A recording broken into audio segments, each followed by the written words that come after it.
ሰላም ጤና ይስጥልን። እንኳን ወደ ቻናላችን በሰላም መጣችሁ። ዛሬ የምንመለከተው የአንድ ተጫዋች ታሪክን ብቻ አይደለም። ይህ ታሪክ የጽናት የወደቁበትን አቧራ አራግፎ የመነሳትና ተስፋ የሌለውን ህልም ወደ እውን የመቀየር ታሪክ ነው። በጥር ወር 2026 እንደ አውሮፓውያን አቆጣጠር የእግር ኳስ ዓለም አንድ ግዙፍ ዜና ሰማ። የፕሪሚየር ሊጉን ዋንጫ ለማንሳትና ክብሩን ለማስጠበቅ የሚፋለመው ማንቸስተር ሲቲ የውል ማፍረሻ የሆነውን 65 ሚሊዮን ፓውንድ በመክፈል አንድ አጥቂ አስፈረመ። ይህ ተጫዋች ፈጣን ነው፣ ጉልበተኛ ነው፣ በሁለቱም እግሮቹ ተአምር የሚሰራና በዘንድሮ የውድድር ዓመት የፕሪሚየር ሊጉ የግማሽን የሆነ ተጫዋች ነው። ስሙ አንቷን ሴሜኒዮ ይባላል። ዛሬ ሴሜኒዮን በሰማያዊው የማንቸስተር ሲቲ መለያ ስንመለከተው በኢትሃድ ስቴዲየም ደምቆ ሲታይ ከዛሬ 10 ዓመት በፊት የነበረውን ህይወቱን መገመት ይከብዳል።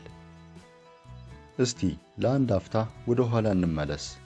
ከ10 ዓመታት በፊት ይህ አሁን የምናየው ኮከብ በአባቱ መኪና ውስጥ ሆኖ መሪውን ጨብጦ እንባው እየወረደ ይህ ነገር ለምን እኔ ላይ ብቻ ይደርሳል? ለምን ሁሉም ይገፉኛል? ብሎ ምርር ብሎ ያለቀሰ ልጅ ነበር። ይህ ታሪክ ዝም ብሎ የተጫዋች ዝውውር ዜና አይደለም። በ15 ዓመቱ እግር ኳስን እርግፍ አድርጎ ትቶ የነበረው አንድ ተስፋ የቆረጠ ታዳጊ እንዴት ከታችኛው እርከን ታግሎ በመውጣት የእግር ኳስ ጣራ ላይ እንደደረሰ የሚያሳይ የህይወት ታሪክ ነው። አንቷን ሴሜኒዮ እንዴት ተስፋ አስቆራጭ ጊዜያትን ወደ ፕሪሚየር ሊግ ኮከብነት እንደቀየረው በጥልቀት እንመለከታለን። የሴሜኒዮን ስኬት በትክክል ለመረዳት ወደ ደቡብ ለንደን የልጅነት ጊዜው መመለስ አለብን። ሴሜኒዮ ገና በልጅነቱ ለእግር ኳስ የተለየ እብደት የሚመስል ፍቅር ነበረው። ህይወቱ በመስዋዕትነት የተሞላ ነበር።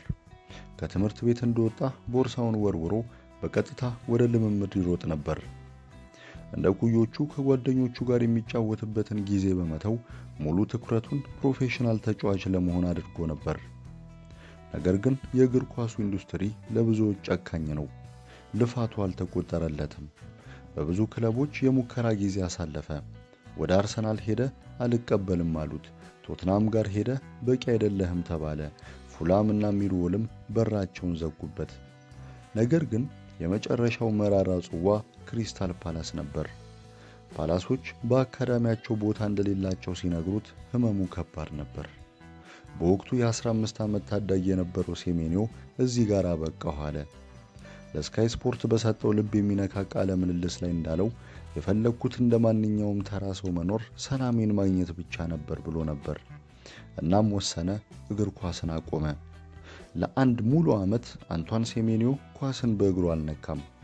ትኩረቱን በትምህርቱ ላይ አደረገ። ከጓደኞቹ ጋር ቅርጫት ኳስ መጫወት ጀመረ። እንዲሁም እንደ አትሌት ሳይሆን እንደ መደበኛ ሰው የፈለገው ምግብ መመገብ ቀጠለ። የልጅነት ህልሙ ያ ሁሉ ልፋት በዚሁ የሞተ መሰለ። ነገር ግን ፈጣሪ ያሰመረው መንገድ አይቀርም። አጎቱ ከቤታቸው 100 ማይል ርቆ በሚገኝ አንድ ኮሌጅ ውስጥ በቀድሞ የሊድስ ዩናይትድ አሰልጣኝ ዴቭ ሆካይዳ የሚመራ የእግር ኳስ ፕሮግራም እንዳለ ሰማ። ሴሜኒዮ እርግጠኛ አልነበረም። ለአንድ ዓመት አልተጫወተም። ሰውነቱ ከብዷል። የቀድሞ ቅልጥፍናውም የለም። ነገር ግን ራሱን አንድ ጥያቄ ጠየቀ። ለመጨረሻ ጊዜ በሞከር ምን ሊፈጠር ይችላል? ቢበዛ እንዳልሆነ ይነግሩኛል አለ። በዚህ መንፈስ ወደ ሙከራው አቀና። ምንም እንኳን የአካል ብቃቱ ቢወርድም ተፈጥሯዊ ችሎታው ግን ተመልሶ ፈነዳ። በተጫወተባቸው ጨዋታዎች ሁሉ ጎል አስቆጠረ። አሰልጣኞች ማመን አቃታቸው። በዚህም ምክንያት የጠፋው ስሜቱ ተመለሰ። እንደገና ከእግር ኳስ ጋር ፍቅር ያዘው። ይህ ውሳኔ ህይወቱን ቀየረው። በ16 ዓመቱ ቤተሰቡን ጥሎ የስፖርት ሳይንስ ትምህርቱን እየተማረ እግር ኳስን ለመጫወት ተሰደደ። በክረምት ወራት ከትላልቅ ክለብ አካዳሚዎች ጋር በሚደረጉ ጨዋታዎች ላይ እንደፈለገ ጎሎችን ያስቆጥር ነበር። ድንገት እነዛ የናቁት ክለቦች ብቁ አይደለህም ያሉት ቡድኖች ተመልሰው መጡ። ክሪስታል ፓላስ ሳይቀር በሩን አንኳኳ። ሴሜኒዮ ግን የራሱን መንገድ መረጠ። የመጀመሪያውን የፕሮፌሽናል ኮንትራቱን ከብሪስቶል ሲቲ ጋር ተፈራረመ። ይህ ለእሱ የመጀመሪያው ድል ነበር። እናቱ በደስታ ሲያለቅሱ የነበረው ትዝታ ዛሬም ድረስ አብሮት አለ። ነገር ግን ኮንትራት መፈራረም የጉዞ መጀመሪያ እንጂ መጨረሻ አልነበረም። የእግር ኳስን አስቸጋሪ፣ ጠንካራና አድካሚ ጎን መማር ነበረበት። ክለቡ ልምድ እንዲያገኝ በስድስተኛው እርከን ወደሚገኘው ባዝ ሲቲ በውሰት ሰጠው። እዚያ የጠበቀው ነገር ቀላል አልነበረም። ቴክኒክና ታክቲክ ሳይሆን ጉልበትና ኃይል በሚንጸባረቅበት የሊግ እርከን ሊመቱህ ሊጎዱህ ከሚፈልጉ ጠንካራ ተጫዋቾች ጋር ተፋጠጠ። በመቀጠልም በሊግ 2 ለኒውፖርት ካውንቲ እንዲሁም በሊግ 1 ለሰንደርላንድ ተጫወተ። ይህ በእንግሊዝ ታችኛው ሊጎች ያደረገው ጉዞ ይበልጥ አጠነከረው፣ አስተዳደጉን ለወጠው። ወደ ብሪስቶል ሲቲ ሲመለስ ያ ከቤት የወጣው ቀጭን ልጅ አልነበረም። ጉልበተኛና ይበገሬ ተጫዋች ሆኖ ነበር የተመለሰው።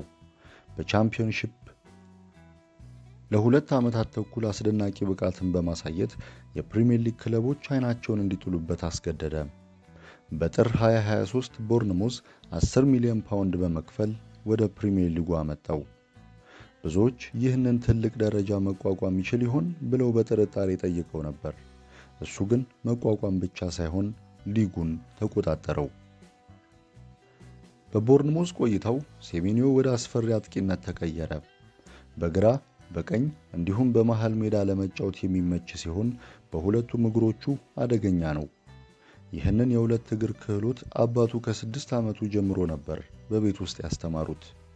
በ2025-26 የውድድር ዓመት አጋማሽ ላይ ገና ጥር ሳይገባ 10 ጎሎችን በማስቆጠር ከኤርሊንግ ሃላንድና ከብሬንትፎርዱ ኢጎር ቲያጎ ቀጥሎ ለወርቅ ጫማ በሚደረገው ፉክክር ላይ ተቀምጦ ነበር። ታላላቅ ተከላካዮች እሱን መቆጣጠር እስኪሳናቸው ድረስ ብቃቱ ሰማይ ነካ። ይህ ግን እድል አልነበረም፣ ጥልቅ የሆነ የራስን ብቃት የመገምገምና የመስራት ውጤት እንጂ። ሴሜንዮ አንድ ሚስጥር አለው። ግቦቹን የሚጽፍበት ማስታወሻ ወይም ጆርናል አለው። ከእያንዳንዱ ጨዋታ በኋላ ቪዲዮዎችን እየተመለከተ ስህተቱን ያርማል። ለምሳሌ ያህል ከኤቨርተን ጨዋታ በፊት በተጋጣሚ የግብ ክልል የኋላ መስመር ላይ የሚፈጠሩ እድሎችን እየተጠቀመ እንዳልሆነ በቪዲዮ ተመለከተ። ይህንን በማስታወሻው ላይ ጻፈው። በልምምድ ሰራበት፣ በጨዋታውም አሳየ። በወቅቱ ቦርንሞዝ ከ2-0 ተነስቶ 3-2 ሲያሸንፍ የመልሶ ማጥቃቱን በር የከፈተችውን ጎል ያስቆጠረው ልክ በልምምድ በሰራው ቦታ ተገኝቶ ነበር። ይህ አይነቱ ትጋትና ጥበብ ነው ማንቸስተር ሲቲን የመሰለ የዓለማችን ምርጥ ክለብ ያለምንም ማመንታት 65 ሚሊዮን ፓውንድ እንዲከፍል ያስገደደው። የሴሜንዮ ጉዞ በእምነትና በቤተሰብም ላይ የተገነባ ነው። ጠንካራ ክርስቲያን እንደመሆኑ ከመሰል ተጫዋች ወንድሙ ጃይ ጋር በመሆን መጽሐፍ ቅዱስን ያጠናል። ይህም የመንፈስ ጥንካሬን ሰጥቶታል። በአካዳሚ ውስጥ ተሞላቆ ከማደግ ይልቅ በጓሮ በርና በፈተና ያለፈበት መንገድ አሁን ላለበት ብቃት እንደረዳው ያምናል። የእግር ኳስ ተንታኙ ጄሚ ሬናፕ ያ የልጅነት ጊዜ መገፋትና ውድቀት ለዛሬው ማንነት ጠቅሞሃል ወይ ብሎ ሲጠይቀው ሴሜንዮ ሲመልስ 100% ያ መገፋት ተጨማሪ ጥንካሬ፣ ጽናትና እልህ ሰጥቶኛል፣ ከሌሎች በበለጠም እንድሰራ አድርጎኛል ብሏል። ታሪኩ የሚገርም ነው። በ15 ዓመቱ ለምን እኔ ብሎ በመኪና ውስጥ ከማልቀስ በ26 ዓመቱ በኢትሃድ ስቴዲየም የማንቸስተር ሲቲና የአፍሪካ ኮከብ ሆኖ እስከ መቆም። አንቷን ሴሜንዮ በሕይወታችን ውስጥ አብቅቷል ወይም ረፍዷል የሚባል ነገር እንደሌለ በተግባር አስመስክሯል። ዛሬ ላይ የደረሰባችሁ መገፋት፣ የገጠማችሁ ውድቀት ወይም የበር መዘጋት መጨረሻችሁ አይደለም። ምናልባትም ያ ውድቀት ለነገው ትልቅ ስኬታችሁ እንደ ነዳጅ ሆኖ የሚያገለግል ድብቅ በረከት ሊሆን ይችላል። ሴሜንዮ እጁን አልሰጠም፣ እናንተም እንዳትሰጡ። ስለተከታተላችሁን እናመሰግናለን። በሌላ ቪዲዮ እስክንገናኝ ቸርን ሰንብት።